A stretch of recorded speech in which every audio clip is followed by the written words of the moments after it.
world changes soon. Can get a doobie on a plane, but there's Uzis in our schools. Every dude who touched a boob or a booty getting me tooed. What you expect from the kids who went to Hooters after school? We're all triggered and defensive. We're all racist and we're sexist. We all grew up watching South Park. How are we offended? Now being fat is beautiful. Name a thing that you can't do. Jumping jacks, run a mile, live past 42. Man, it used to be cool. Welcome to the Red Pill Sports and Entertainment Show. I am your host, Albert Apache, and as usual, brought to you by Open Source Self-Defense, Fitness, and Grappling. Okay, let's go ahead and get into today's show. Basically, what I wanted to address today were two issues as a Dallas Cowboy fan. Number one, I wanted to talk about Randy Gregory.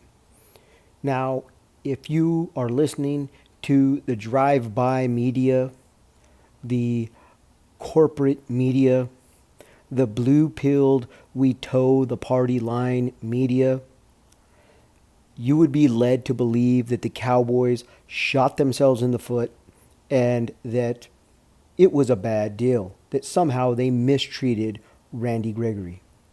Well, I'm here to tell you that is absolutely not the case.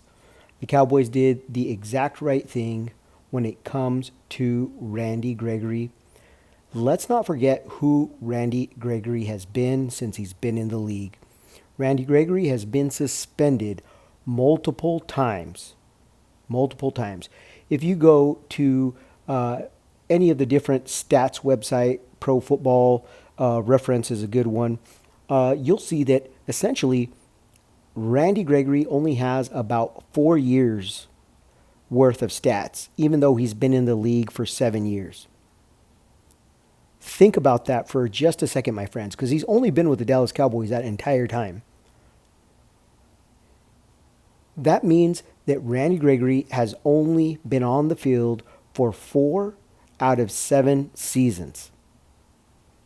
Now, it would be a little different if Randy Gregory was out there playing his heart out, blew out an ankle, blew out a shoulder, blew out a knee, and now he's telling the Cowboys, hey, I want to get paid. I don't know if I could have another injury, yada, yada, yada. That's not the case here. Every single suspension that Randy Gregory has had has been for a substance abuse issue. Every single suspension. He has missed essentially, basically, not quite, but basically 3 seasons due to substance abuse issues. Now Randy Gregory, after not carrying himself like the Boy Scout that Dak Prescott carries himself as.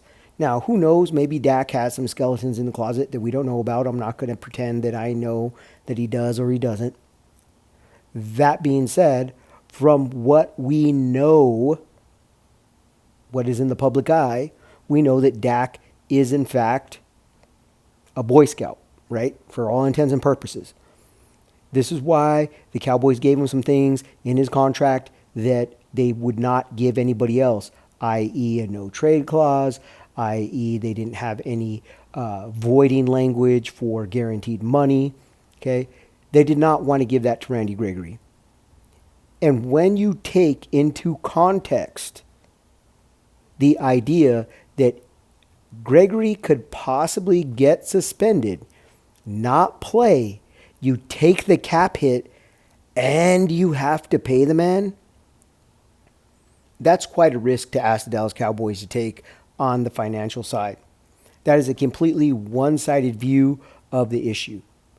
And I believe that the Dallas Cowboys and the Joneses made the absolute right decision in insisting that that void language was included for Randy Gregory's contract, right? Because from what we've heard from all the insiders is it essentially had to do with behavioral type issues. That's what the language had to do with, and suspensions, things of that nature. So I think the Cowboys were right in saying that they were not going to void that. And I do think that the Broncos will live to regret voiding that language out of their contract. And that's just an unfortunate fact. Now, here's the other thing with the Randy Gregory. I am one of those that does not think that the players owe anything to the teams. I don't think they owe them a, hometown discount. I don't think they owe them, this, that, or the other. Okay. It is what it is. It's a business. However, that being said, in this instance, Randy Gregory didn't owe them to sign the Cowboys to give them a discount. He didn't owe them to sign with the Cowboys. What he did owe them is the respect to keep his mouth shut when he went out the door. Because this Cowboy organization, Jerry Jones, had stood by Randy Gregory throughout his career. And so now to talk trash about the organization after you're out of the organization, this even speaks more to why the Cowboys insisted on that language. So in my opinion, the Cowboys made the absolute right decision in not voiding that language in the contract. And if it cost them the contract, then so be it. Moving on, the Amari Cooper deal. People are talking, and some people are saying that the Cowboys got robbed. I don't understand how the Cowboys got robbed when it was common knowledge. It was pretty common knowledge that the Cowboys wanted to part ways with Amari Cooper. They didn't want to commit to him long term. They didn't want to add any more years to his contract, but they also didn't want to take the salary cap hit. They were on record as saying they may release him. And instead of releasing him, not taking the cap hit, but releasing him, not getting anything in return, they at least got some value for Amari Cooper, and the Browns still have to pay Cooper and not the Cowboys.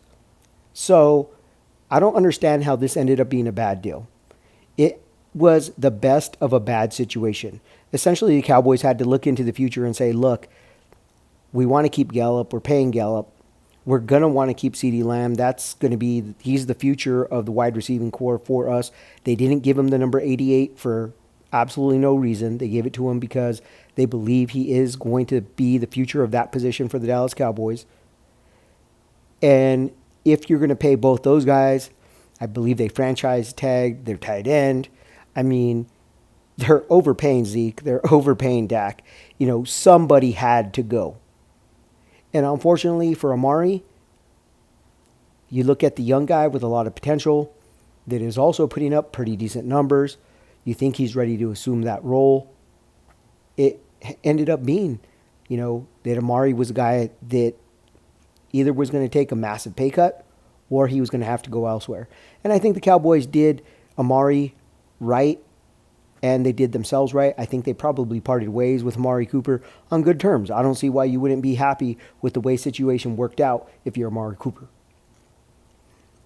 So all in all, guys, I just want to warn anybody who's watching any of this NFL trade talk, things that are going on. Don't listen too much to the talking heads when they're giving their opinion about trades and about value and things of that nature. Because remember, they are bought and paid for by the teams, by the owners, by the media corporations to basically push certain narratives. You got to look at what the raw data says. How has a player performed? What has their success been in the league? Not just their stats, but their success. And think about, hey, it's a business for the team. It's a business for the players. It's a business for both sides. It's not just business for one side. And they have to think about their futures as well. All right, guys, that's all I got. I hope you guys enjoyed it. Remember, trying to hit that 500 subscribers. We'll be doing a giveaway at that time. Thanks a lot for listening. Like, comment, share the video. Helps us out.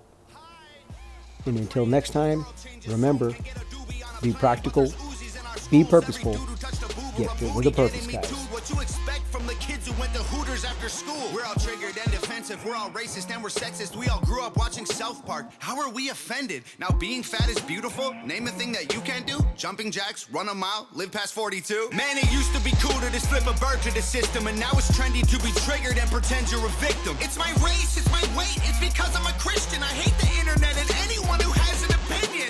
And everybody angry if you say white. Okay, fine. Pass me the brush and I'll paint my face to the shades right. Let's talk about abortion. Sorry, tell me how this works. Bacteria is life on Mars, but a heartbeat isn't life on Earth? Weird.